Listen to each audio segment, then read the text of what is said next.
Democrats and Republicans remain in a standoff. President Trump is suggesting a more drastic measure to reopen the government. Let's go to Emma Withrow from the Fact Check team. And this is being called the nuclear option. It would drastically change the way the Senate operates. Yeah. Tell us more. Yeah, absolutely it would. I mean, so the nuclear option, which is officially known as the reform by ruling, is really when only a simple majority of senators passes a new Senate precedent. So basically the Senate doesn't have to rewrite its official rule book to get rid of the filibuster. It can really just reinterpret the rules if they have 51 votes to agree with them. So how would it all play out if Senate Republicans got on board with the nuclear option to just get rid of the filibuster? So from my understanding, a senator would challenge how a rule is being applied. The person running the floor makes a ruling, and then the full Senate can vote on whether or not to uphold or overturn it. So a simple majority, 51 senators to vote on that to overturn the ruling, that new interpretation then would become the new precedent. It's really a way to change the system without the supermajority that's normally required to change the rules on paper. But even Republican senators have said that they wouldn't be willing to take this approach because it would open Pandora's box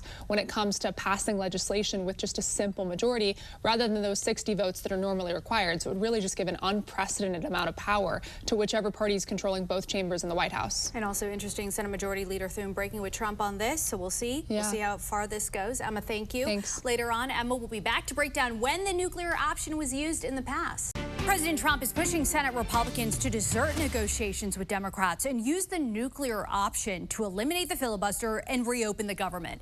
This comes as we are on the cusp of breaking the record of the longest government shutdown in American history. Let's go to Emma Withrow from the Fact Check team. And earlier you explained the context behind the nuclear option. Tell us more about how many times this has been invoked. Yeah, so both parties have pushed this button at one point or another. In 2011, also in 2013, the Democrats used the nuclear option to reinterpret a rule so executive branch and lower court judicial nominees could be advanced with a simple majority, not 60, which is the supermajority. Also in 2017, Republicans applied the same precedent to Supreme Court nominations, ending the 60-vote threshold there as well. So yeah, definitely both parties have used it at one point or another. Yeah, and for various reasons, such as nominations, as you mentioned. This time it's for legislation, and that seems to be, you know, the key difference here in this instance, right? Yeah, that's the big sticking point. It's about the legislation now. I mean, the main concern for both Republicans and Democrats is that if they change the rules to get rid of the legislative filibuster, passing legislation without the required supermajority of 60 votes would give a whole lot more power to whichever party has control of Congress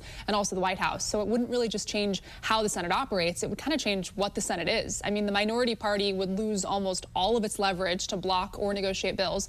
It would also shift the Senate from a chamber built on consensus and debate to one that more so functions like the House does right now, where it's like majority rules, minority sidelines. All right, interesting topic. Emma, thank you. Thanks. For more on this Fact Check team topic, including links to Emma's sources, scan the QR code or visit the National